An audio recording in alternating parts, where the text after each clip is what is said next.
Hey friend, I need to go get a few things from the market, so that's where we're walking today while we talk. So friend, do you know that operating in a self-hate identity takes away your capacity for genuine love, unshakable self-confidence, and optimum success? Now, let me first describe some characteristics of self-hate because most people would say, I don't hate myself, which is understandable. I mean, who would want to believe or admit that they hate themselves? No one. But if your reality is filled with chaos, broken relationships, depression, anxiety, missed opportunities, and misalignment all over your life, it's because you're presenting characteristics in your identity like being insecure or feeling unworthy, less than, or undeserving. You may be timid with low self-esteem or no self-trust. You don't feel good enough. You might have a nasty habit of comparing yourself to others and putting people on pedestals. You self-sabotage. You may shrink in the presence of others and afraid to speak up because you don't know or trust your own voice. And friend, a little insight into me, I had a serious problem with that one for a very long time. But not to get off track here. You may feel unloved, empty, or guilty all the time, blaming yourself for all things, or to the other extreme, not being able to take accountability for you and seeing others at fault for everything in your life. Or you feel and act like everyone else is more important or more interesting than you are. You over-sacrifice yourself and have no boundaries, are self-critical. You may neglect yourself, have trouble advocating for yourself. Your self-talk may be negative and/or abusive. And here are some of the, let's say, lashing out behaviors from the ego of that identity that runs rampant and out of control. And that might look like being highly defensive, having pent-up anger. Constructive criticism makes you angry. You may feel jealous and envious of certain people. If you have a fear of abandonment, you're probably possessive, manipulative, intentional or unintentional. You may be dismissive. If you don't feel safe in or know how to handle conflict, you're going to be the type to lash out for avoidance.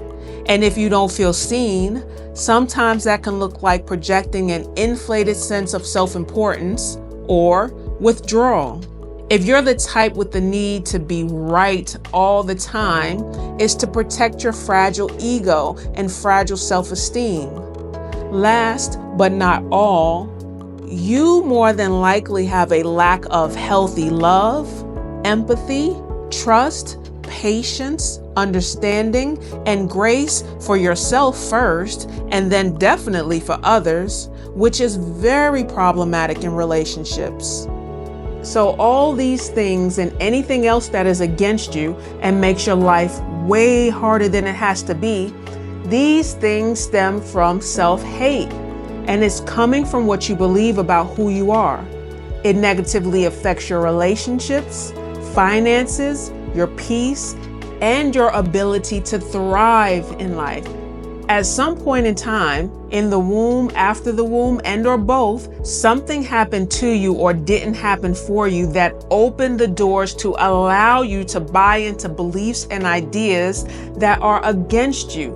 And this becomes completely apparent because the result is you not showing up in life as the absolute divine king or queen that you are, period. Now, just a little more bad news before I get to the good news. If you're living with self-hate, then you are inherently living in conditions of hell. You can't be living in a state of heaven when you have internal enemies that are wreaking havoc on your identity. Doesn't happen. It doesn't work. And you can't escape yourself. Everywhere you turn, there you are. And if you haven't been able to see and experience the truth in who you are and the power that you hold, then you are experiencing life from a state of hell. And everyone that you invite into your life, you are asking them to experience that hell with you. I know. Awareness can gut punch the heck out of you. But you see, true joy, true peace, true love, and a fulfilled life comes from being whole from within. And any characteristic that prevents you from being whole within and in your true power cannot hold genuine space for that love, for that joy, for that peace. This is why it is imperative, urgent, like nothing else matters, but coming into your true identity, being your higher authentic self that sees you and feels honored and blessed to be you. You have nothing to lose and everything to gain. A chance at healthy relationships, finances beyond what you thought was even possible for you, knowing and living with the best person in the world, you, and getting to experience this life from a place which you deserve and is your birthright to. I don't know anything more important that deserves your prompt attention in this life. Nothing. You are all you have, and you are the only person that you can experience this life through. You can't experience it through anyone else. And that is why you have to be your main priority. I feel like that needs to be said again. You have to be your main priority, making sure you show up in this life through the eyes of the divinity that you are. Now, don't lose me with what I'm about to say. Hang in there for a bit. Life is an experience to be loved, and this happens when you show up through an identity that knows it is God and knows the power within from that source. Now, maybe I shook some things up with some of y'all by stating that you are God. I know. But this is where the master keys are. For those of you that grew up in religious practices, that sounds like blasphemy. I know, because when I first really heard it with my spiritual ears, I still kind of had a pause moment of, wait a minute now, can I say that? Can I think that? Like, ain't that blasphemy? But no, it's not. And that pause came from the hold that religion and indoctrination once had on me to make me scared to admit and know who I am.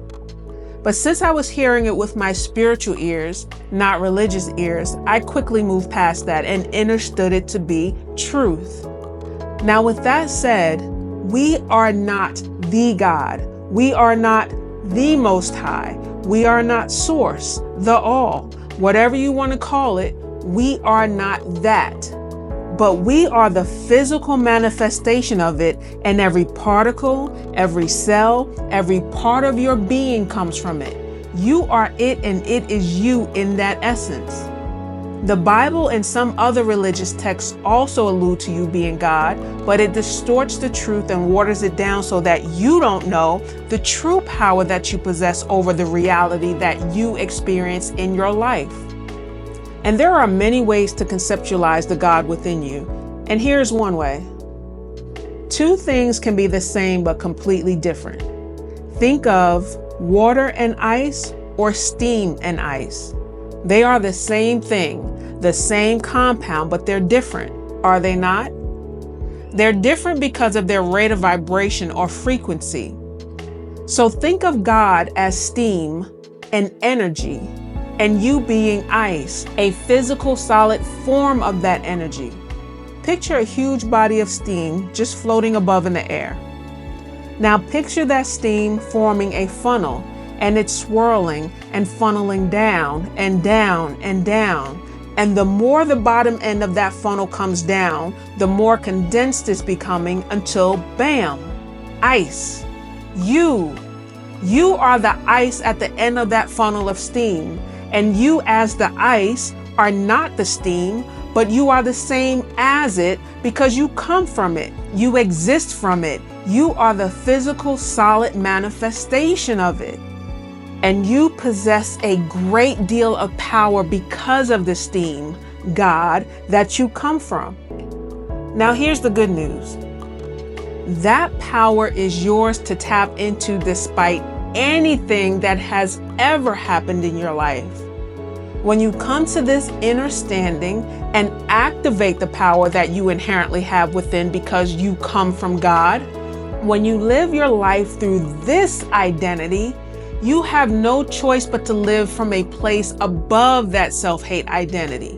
And from here, everything else falls into place because it is the master key. The master key to genuine love, unshakable self-confidence, optimum success, and everything else. In your God-conscious state of mind, you can see life from a place of wonder and magic, no longer perceiving everything to be against you or out to get you. Your nervous system can calm down now. And even in the midst of unpreferred circumstances or situations, and yes, you will still have those, trust, that's just the nature of universal law to have duality or polarity while in this dimension. There's always an opposite, so along with having preferred times, you will also have unpreferred times, but you can ultimately be peaceful in both times, knowing that all is always well and will always work out for your good. You can just sit back and ride the ride and be patient. Everything you need is within, and by knowing this, you can manifest your needs and be abundant in every aspect of your life. I guarantee. Friend, I gotta go, but as always, thank you for taking this walk with me. Drop your takeaways from this video in the comments, and we'll talk soon.